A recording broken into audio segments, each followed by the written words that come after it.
ऊर्ध्वमूलमघः शाखमश्वत्थं प्राहुरव्ययम्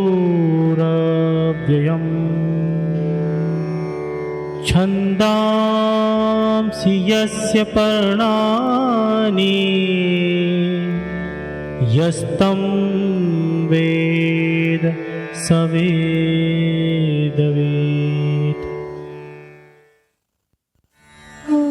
श्री भगवान बोले, इस संसार को अश्वत्थ वृक्ष समान माना गया है, जिसकी जड़ें ऊपर की ओर हैं और शाखाएं नीचे की ओर। वेद इसके पत्ते हैं। जो संसार रूपी वृक्ष के तत्व को जानता है, वही संपूर्ण वेदों को जानने वाला है। अधश्चोर्ध्वं प्रसृतास्तस्य शाखा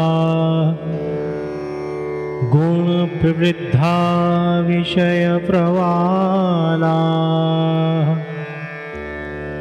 अधश्च मूलान्यनुसन्ततानि कर्मानुबन्धीनि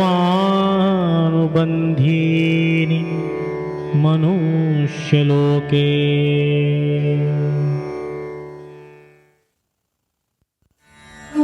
संसार रूपी इस वृक्ष की 3 गुणों के द्वारा बढ़ी हुई विभिन्न योनियों रूपी शाखाएं नीचे, मध्य में और ऊपर सब जगह फैली हुई हैं। इंद्रिय विषय रूपी कोपलें हैं।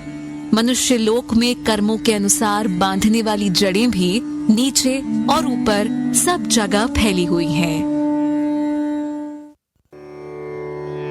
न रूपमस्येह तथोपलभ्यते नान्तो न चादिर्न च सम्प्रतिष्ठा अश्वत्थमेनं सुविरूढमूलम् असङ्गशस्त्रेण दृढेन छित्त्वा ततः पदं तत्परिमार्गितव्यम् यस्मिन् गता न निवर्तन्ति भूयः तमेव चाख्यं पुरुषं प्रपद्ये यतः प्रवृत्तिः प्रसृता पुराणी।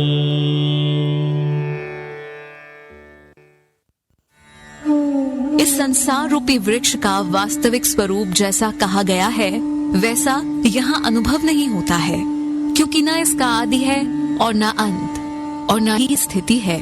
इस अति दृढ़ मूल वाले अश्वत्थ वृक्ष को वैराग्य रूपी शस्त्र से काटकर उसके बाद उस परमात्मा रूपी लक्ष्य को खोजना चाहिए, जिसको प्राप्त होने पर पुरुष पुनः इस संसार में नहीं आते, जिससे इस अनादि संसार रूपी वृक्ष की उत्पत्ति और विस्तार हुआ है।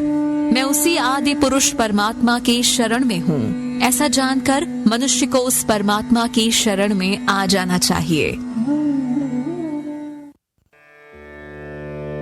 निर्माण मोहा जित संग दोषा अध्यात्म नित्या विनिवृत्त कामा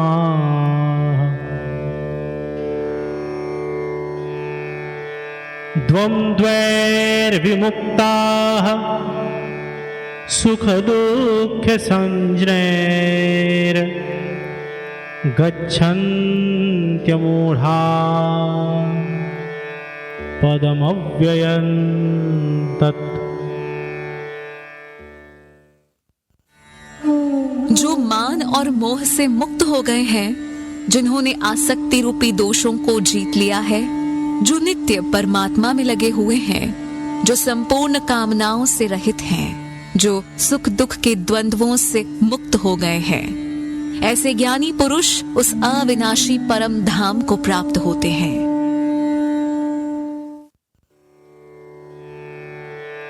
न तद्भासयते सूर्यो न शशांको न पावकः यद्गत्वा न निवर्तन्ते तद्धाम परमं मम। उस परम धाम को न सूर्य, न चंद्र और न ही अग्नि प्रकाशित कर सकती है। इसको प्राप्त कर जीव संसार में लौट कर नहीं आते। वही मेरा परम धाम है। ममैवांशो जीवलोके जीवभूतः सनातनः मनः षष्ठानीन्द्रियाणि प्रकृतिस्थानि कर्षति।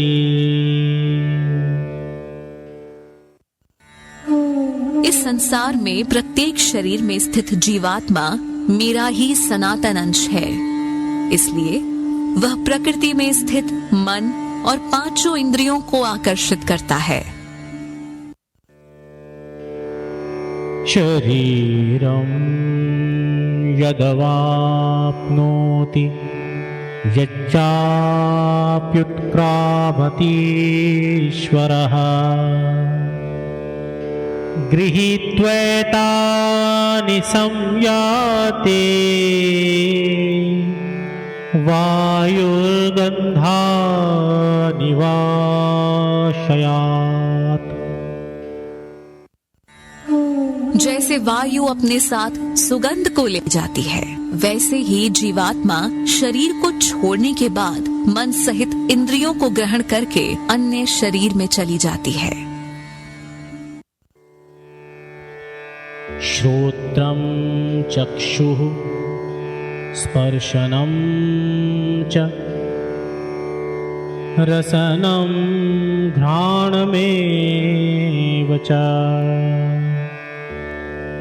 अधिष्ठाय मनश्चायं विषयानुपसेवते। यह जीवात्मा अन्य शरीर का आश्रय लेकर कान, नेत्र, त्वचा, जीभ, नासिका और अपने मन के द्वारा इन पांचों इंद्रियों के विषय को भोगती है।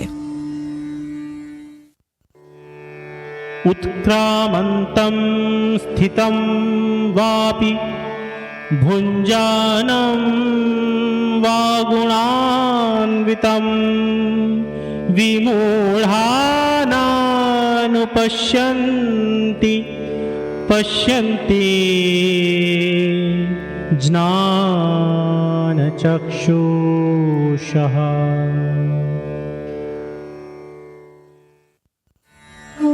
जीवात्मा को शरीर को त्यागते हुए या शरीर में स्थित रहकर प्रकृति के तीनों गुणों के अधीन विषयों का भोग करते हुए अज्ञानी लोग नहीं समझ सकते, परंतु ज्ञान चक्षु वाले पुरुष इसका अनुभव कर लेते हैं।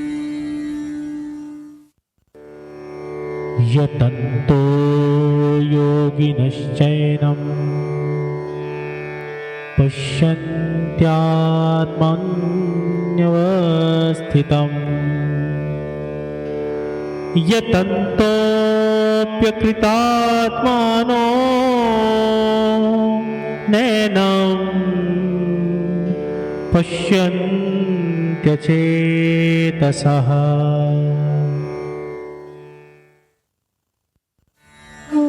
साधनारत योग के अभ्यास में प्रयत्नशील पुरुष अपने हृदय में स्थित आत्मा को देख सकते हैं, किंतु अशुद्ध चित्त वाले और अज्ञानी लोग यत्न करते हुए भी इसे नहीं देख सकते।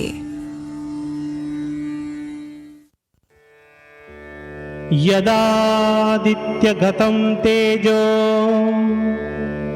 जगद्भासयतेऽखिलम् यच्चन्द्रमासि यच्चाग्नो तत्तेजो विद्धि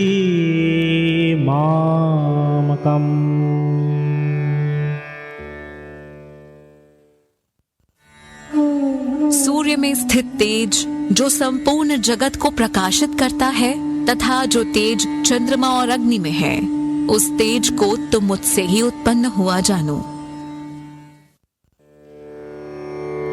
गामाविश्य च भूतानि धारयाम्यहमोजसा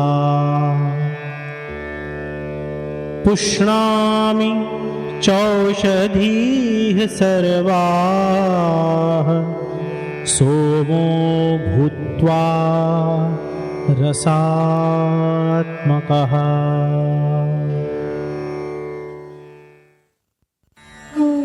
मैं ही पृथ्वी में प्रविष्ट होकर अपनी शक्ति द्वारा समस्त प्राणियों को धारण करता हूँ और मैं ही चंद्रमा द्वारा समस्त औषधियों में जीवन रस बनकर उनका पोषण करता हूँ। अहं वैश्वानरो भूत्वा प्राणिनां देहमाश्रितः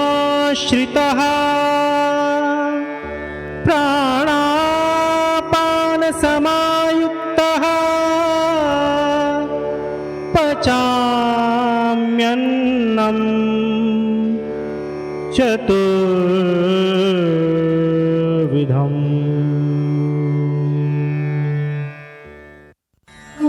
मैं ही समस्त प्राणियों के शरीर में पाचन अग्नि के रूप में स्थित हूँ और प्राण वायु और अपान वायु के साथ संतुलन रखते हुए चारों प्रकार के अन्नों को पचाता हूँ।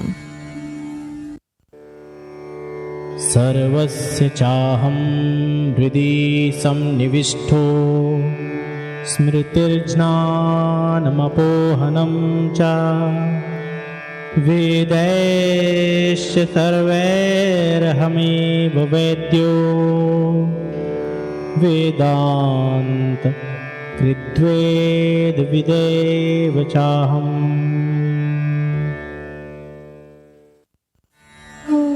मैं ही सभी प्राणियों के हृदय में स्थित हूँ। मेरे द्वारा ही स्मृति, ज्ञान और अपोहन होता है। समस्त वेदों द्वारा मैं ही जानने योग्य हूँ तथा वेदांत और वेदों का ज्ञाता भी मैं ही हूँ।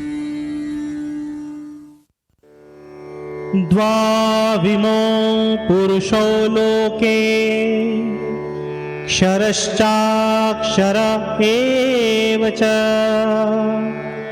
क्षरः सर्वाणि भूतानि कूटस्थोऽक्षर उच्यते।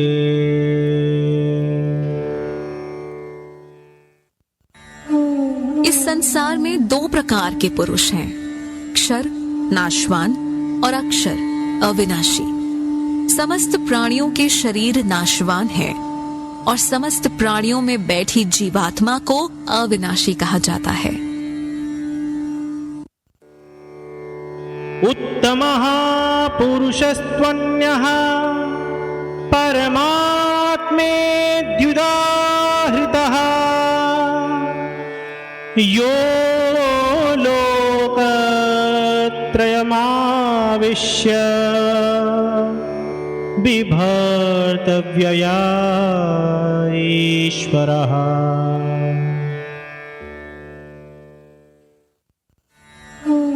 परंतु इसके अतिरिक्त एक उत्तम पुरुष तो अविनाशी परमात्मा ही है। वही तीनों लोकों में प्रवेश कर सबका भरण पोषण करता है। यस्मात् क्षरमतीतोऽहमक्षरादपि चोत्तमः अतोऽस्मि लोके वेदे च प्रथितः पुरुषोत्तमा।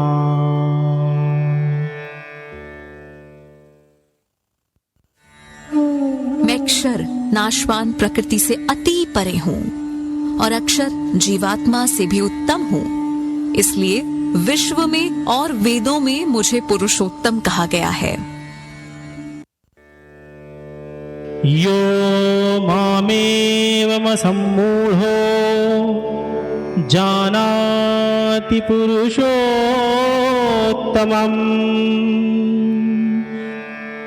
स सर्वविद् भजति मां सर्वभावेन भारत।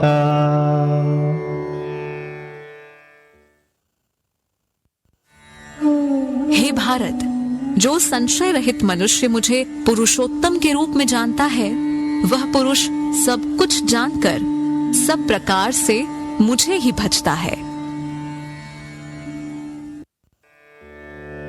इति गुह्यतमम् शास्त्रमिदमुक्तं मया नघ एतद्बुद्ध्वा बुद्धिमान् स्यात् कृत्यश्च भारत।